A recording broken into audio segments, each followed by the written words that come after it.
कि भारत का education system रद्दी और कबाड़ है। देश तो पिछले 10 साल में इतना बदला है जितना पिछले 1000 साल में नहीं बदला, लेकिन एजुकेशन करिकुलम वो नहीं बदल रहा है, वो आज भी अपडेट नहीं हो रहा। पुरानी पढ़ाई, पुरानी केस स्टडी, पुराने सब्जेक्ट, वही पुरानी मैनेजमेंट थ्योरी। मतलब सोच शुरू होती है नौकरी से, खत्म होती है नौकरी पे। स्कूल में गए, इसका मतलब नौकर बनने के लिए जा रहे हो। आपकी लाइफ का एम क्या है? नौकर बनना है जी। डिग्रीज तो है पर कॉन्फिडेंस नहीं है। क्या आप ऐसे एजुकेशन सिस्टम को मीनिंगफुल बोलोगे?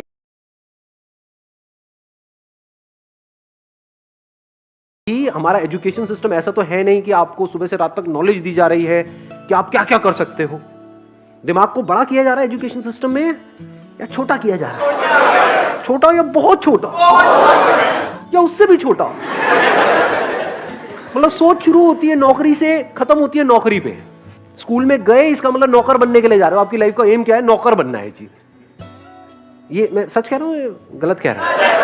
हाँ, चाहे पैसा ज्यादा मिल रहा है कम मिल रहा है, that is not important, but life का एम क्या है? एजुकेशन सिस्टम का एम क्या है? नौकर बनाना।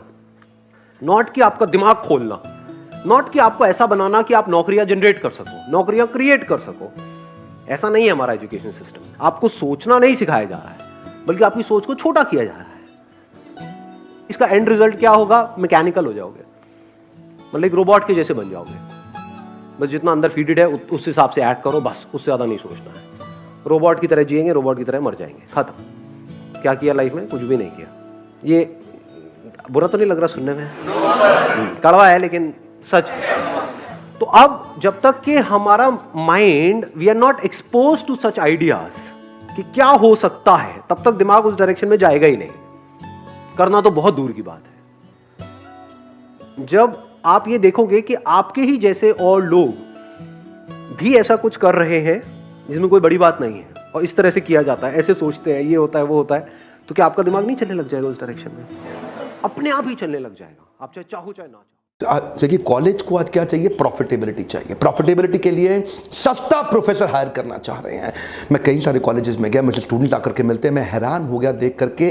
35-32 हज़ार रुपये महीना एक लेक्चरर को हमारे देश के अंदर मिल रहा है, और वही अच्छे लेक्चरर को हार्वर्ड के अंदर 16 लाख रुपए महीना मिल रहा है, स्टैनफोर्ड के अंदर 16.5 लाख रुपए महीना, क्योंकि वो अच्छे प्रोफेसर को रिटेन कर पा रहे हैं। और हमारे कॉलेजेस में क्योंकि अच्छा प्रोफेसर, देखिए अच्छा प्रोफेसर आएगा कहां से? 30-32-35 हज़ार रुपये महीना आप उसको दोगे, जिसको कोई नौकरी नहीं मिलती, वो जाके प्रोफेसर बनता है। लिटरेसी रेट यूथ का 92% है, मैं मानता हूं, लेकिन ये लिटरेसी रेट कागज पे है, क्योंकि आज की पढ़ाई डिग्री लेने के लिए हो रही है। वेल फिल्ड माइंड है, वेल फॉर्म्ड माइंड नहीं है, और ये वेल फिल्ड माइंड आपको कुछ नहीं देगा।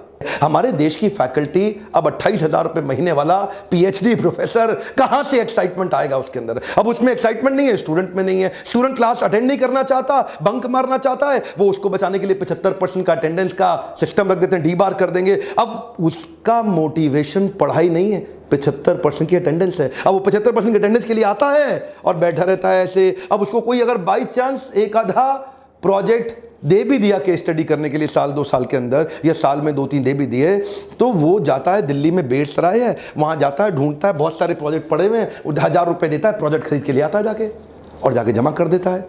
ये हाल है देश में। आज कॉर्पोरेट क्या चाहता है? कॉर्पोरेट चाहता है एक आदमी हायर करूं, 5 आदमी का काम कर ले। और हमारे जो बच्चे प्रोड्यूस हो रहे हैं, वो 5 आदमी हायर करो, एक का काम नहीं कर पाता। उसका स्किल डेफिसिट इतना बड़ा है कि on scale of 1 to 10 MBA engineering के बाद उसका स्किल 1.5 भी नहीं है, नॉट इवन 1.5 आउट ऑफ 10 देगा।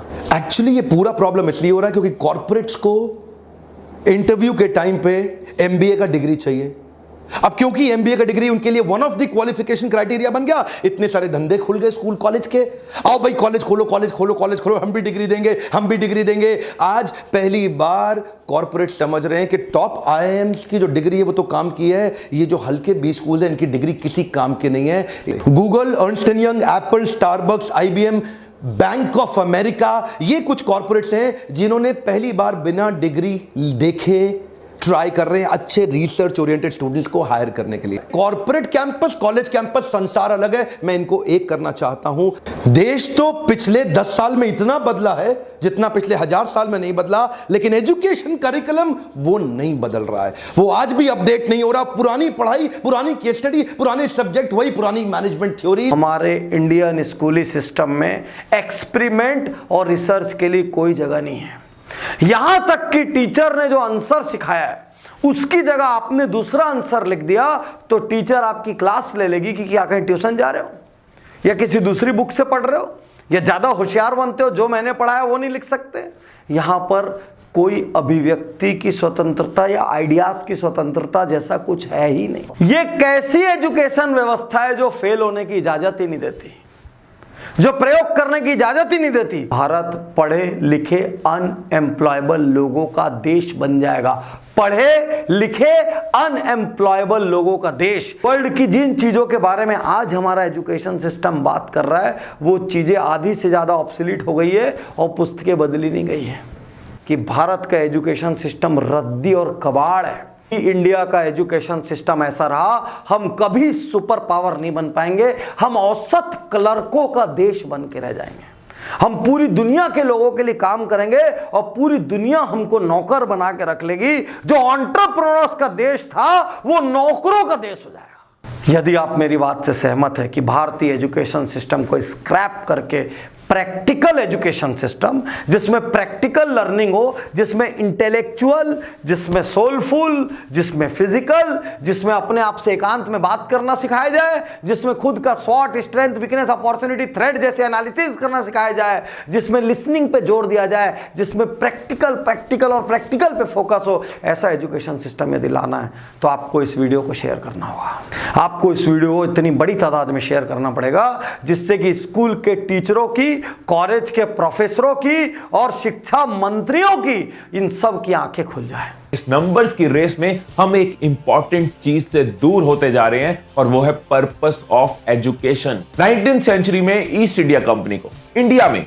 अपनी इंडस्ट्री एस्टेब्लिश करनी थी। अब इंडस्ट्री एस्टेब्लिश करने के लिए 3 चीजें चाहिए, क्लर्क्स चाहिए, मिलिट्री फोर्सेस चाहिए और साथ में फैक्ट्री वर्कर्स चाहिए। क्लर्क्स जो डेटा डॉक्यूमेंट के रिलेटेड फंक्शन कर पाए, मिलिट्री फोर्सेस जो कंपनी को बचा पाए, प्रोटेक्शन दे पाए, और फैक्ट्री वर्कर्स जो इंडस्ट्री में, कंपनी में काम कर पाए।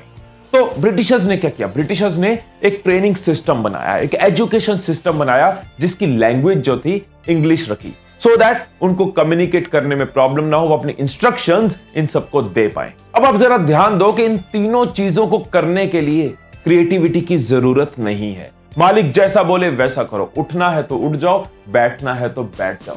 और वही अंग्रेजों का बनाया ट्रेनिंग सिस्टम, एजुकेशन सिस्टम हम आज भी यूज कर रहे हैं और आज भी हमारे बच्चे क्रिएटिव बनने की जगह अनक्रिएटिव बन रहे हैं। उसी ट्रेनिंग सिस्टम को हम चलाए जा रहे हैं। ये बहुत अफसोस की बात है कि देश के कुछ इंस्टीट्यूशंस को छोड़ के बाकी किसी भी जगह आइडियाज की बात नहीं हो रही, इनोवेशन की बात नहीं हो रही, बस मार्क्स के ऊपर फोकस है कि मार्क्स ले आओ, चाहे रट्टा मार के एग्जाम में वॉमिट करके लाओ, चाहे समझ के लाओ, लेकिन फोकस सिर्फ और सिर्फ मार्क्स पे हो रहा है। डिग्रीज तो है पर कॉन्फिडेंस नहीं है। क्या आप ऐसे एजुकेशन सिस्टम को मीनिंगफुल बोलोगे? AICR annual status of education report 2017 के हिसाब से इंडिया के 83%, 83% स्टूडेंट्स एम्प्लॉयबल नहीं है। मतलब उनमें वो बेसिक स्किल्स भी नहीं है कि वो जॉब ले पाए। के लिए जरूरत होती है एक वेल फॉर्म्ड माइंड की, ना कि वेल फिल्ड माइंड की। हम भरने लगे हुए हैं। याद रखना, जरूरत होती है वेल फॉर्म्ड माइंड की, ना कि वेल फिल्ड माइंड की। महाभारत तो सबको याद होगी, उसमें पांडवों के गुरु थे द्रोणाचार्य।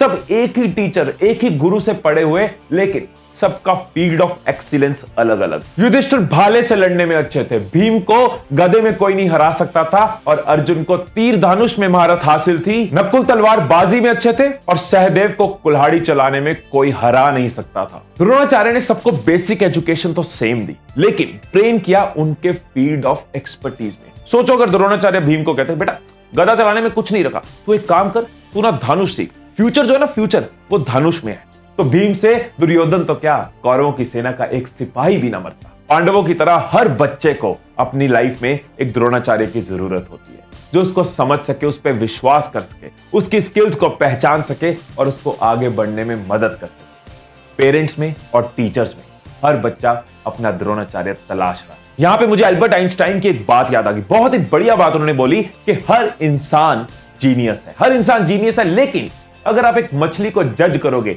उसके पेड़ पे चढ़ने की कैपेबिलिटी से, तो सारी जिंदगी वो मछली खुद को बेवकूफ मानती रही। और जाने अनजाने यही गलती बहुत से घरों में इंडिया में हो रही है। बहुत से कॉलेजेस में, बहुत से स्कूल्स में हो रही। मार्कशीट से ऊपर, किसी भी कॉलेज से ऊपर आपकी पर्सनैलिटी है, आपकी स्किल्स हैं, आप हो। मैं ऐसे कई लोगों को जानता हूं जिनके मार्क्स कम आए, ऐसे कई लोगों को जानता हूं जो टॉप कॉलेजेस में नहीं पहुंचे, लेकिन आज अपने मतलब के करियर पे, अपने मतलब की कंपनी पे हैं, टॉप पोजीशंस पे। जबरदस्ती की डिग्रियां, जबरदस्ती के मार्क्स उसको फ्यूचर में स्ट्रेस देंगे, लेकिन अगर वो अपने फील्ड ऑफ इंटरेस्ट में जाएगा तो उसकी क्रिएटिविटी बाहर आएगी, उसका पैशन बाहर आएगा, वो खुश रह पाएगा, वेल फॉर्म्ड माइंड बना पाएगा।